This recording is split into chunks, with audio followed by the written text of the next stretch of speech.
לפני שבוע ערכתי בפינה שלי בתוכנית גלית ואילנית בקשת את אבי ביטון, אחד מן השפים שכולכם מכירים מתוכניות בטלוויזיה, ממסעדות. הוא היה חכם. לפני 3 שנים הוא כבר פתח את רשת המעדניות שלו סוליקה, הביא לנו טעימות לאולפן. מה נראה לכם? לא התקשרתי אחר כך והזמנתי משלוח הביתה? ברור שהזמנתי. והציון? מיד.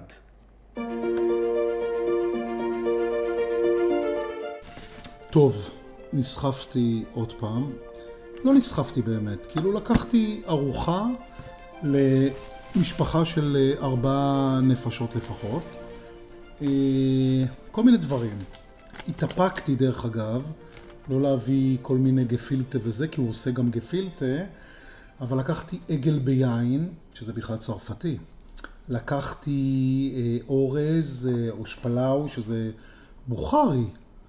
קוסקוס עבודת יד, מוסקה, מפרום, מרק של חורף, מטבוחה, סלט שורשים, סלט חצילים. בקיצור,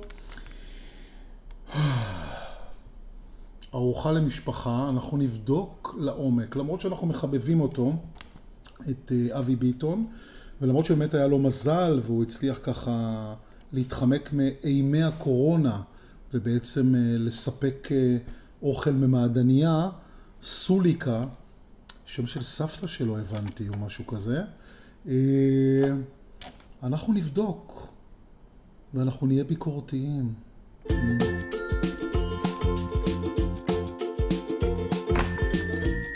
המפרום.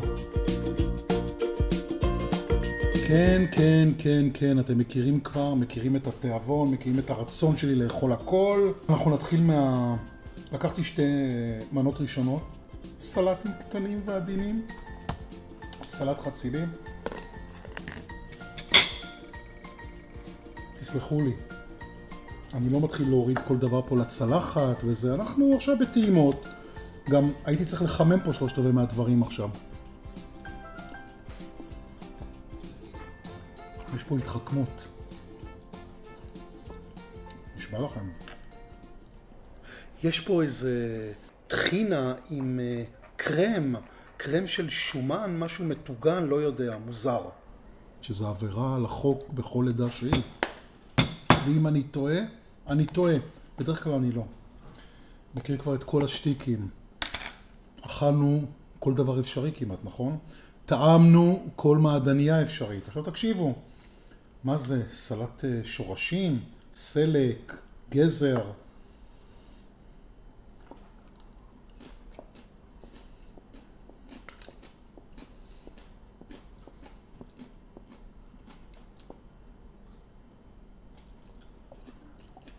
שורשים אינדיד. תקשיבו. אבי ביטון, יש לי רומן ארוך איתו. אני גיליתי את שמו והכרתי אותו שהוא היה עוד באדורה, מסעדה. הוא מאוד הזכיר לי את רפי כהן. הוא כאילו הביא את האוכל של אמא ואבא וסבתא וכו', את האוכל של סוליקה, והפך אותו למשהו משודרג באדורה. מה שקורה פה, חזרה. חוזרים אחורה, חוזרים לתקופה אחרת בכלל. הוא החליט שהוא פונה לכל העדות, למרות שאני בחרתי בכוונה ככה דברים שמתאימים יותר לעדה שלו, למרות שמוסקה זה משהו יותר יווני, כאמור בולקרי. יש לנו פה אורז בוכרי, המפרום, כל המרקים, עגל ביין, דבר הזה.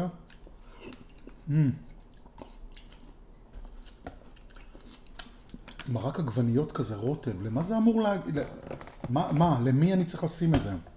רגע, אולי רשום לי בהזמנה שעשיתי. לא.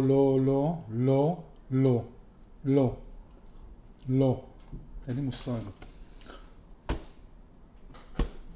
עם הקוסקוס אולי. לא, זה הולך עם הקוסקוס.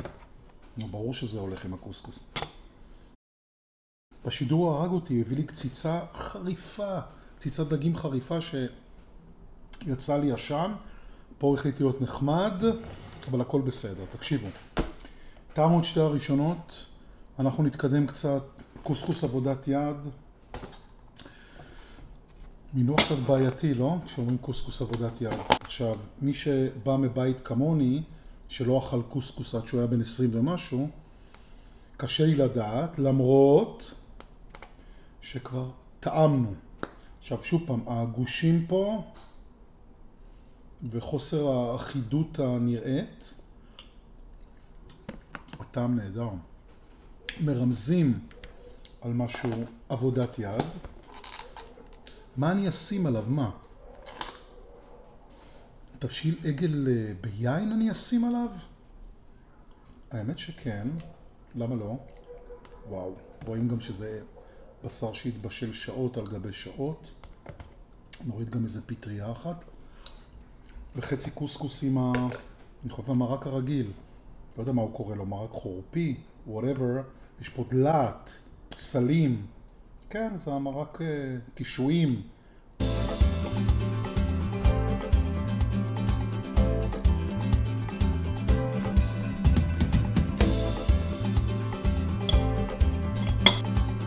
עגל ביין כביכול סוג של מנה צרפתית, אבל כאן היא לא צרפתית, היא דומה. יש את המתקתקות של הירקות, קצת מהיין, קצת מהעגל. העגל מרגישים שבושל הרבה שעות, אבל תקשיבו, מה שמרים את העניין זה הקוסקוס. באמת. כאילו אני כבר מבין את הרעיון שמאחורי המעדניות האלה. אתם גם יכולים לקחת שם גפילטע פיש ורגל קרושה, אבל זה נראה לי קצת יותר מעניין.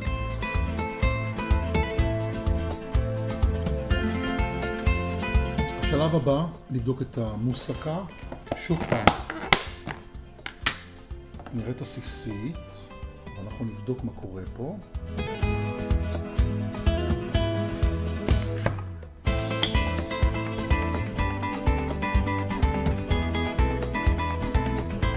פה כמויות מאוד נדיבות של בשר, טעים לי. אני חושב שהגיע הזמן למפרום.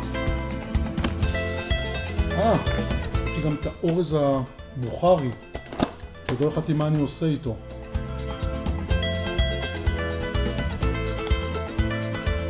האמת, הוא יותר מתאים לי לעגל ביין עוד פעם, תסלחו לי. תראו, זה שיש לו את זה אנחנו יודעים.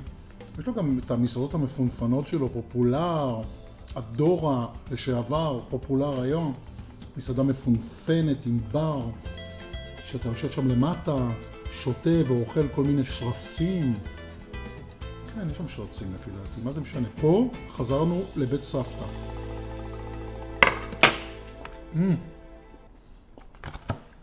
ומה מסמל את המטבח המדהים הזה מאשר מפרום נפלא, מפרום שעטוף באהבה, מצורחת בחיוך, ממש. אני סתם מנסה עכשיו להיות יצירתי. שוב פעם, גם כאן הנדיבות של כמויות הבשר מול התפוח אדמה הן מדהימות. טוב, אבי ביטון היה חכם. כבר ב-2017 הוא פתח את הרשת הזאת של סוליקה, של רשת של מעדניות, שבעצם מביאות לך אוכל מכל העדות, אבל אנחנו רואים, יש פה כמה עדות שליטות. וגם אני חושב, כאילו, אתה עושה ארוחת פאן כזאת עם המשפחה שלך ביום שישי ואתה מזמין ארוחה לנגיד 4 אנשים, מה שיש כאן. מה, אתה תזמין גפילטע פיש, אתה תזמין רגל קרושה. האמת שניסיתי להבין ממנו בשביל מי הוא עושה את זה. נראה לי שהוא עושה את זה מתוך אי נעימות, שהאשכנזים לא ירגישו בצד, כן? לא נראה לי שיש שם מישהו שבא וקונה רגל קרושה או גפילטע פיש, אבל אם כן, שיהיה להם לבריאות. עשיתי באמת הזמנה שכוללת כמה מנות עיקריות, 2 ראשונות, המון רטבים בעניין, חלק אני אפילו לא הבנתי מה קורה איתם. יש פה איזה מנה שלא פתחתי אפילו. אלוקים שישמור. אוי ואבוי, זה נראה לי הכל חריף. אוי, זה מטבוחה. כן? וואו. טוב, 366 שקלים עולה הארוחה הזאת. מבחינתי מדובר פה בארוחה באמת למשפחה, 4 אנשים. לכן המחיר מצטיין בעיניי. מה אני אגיד לכם? אני לא יכול לתת 9, למה לא?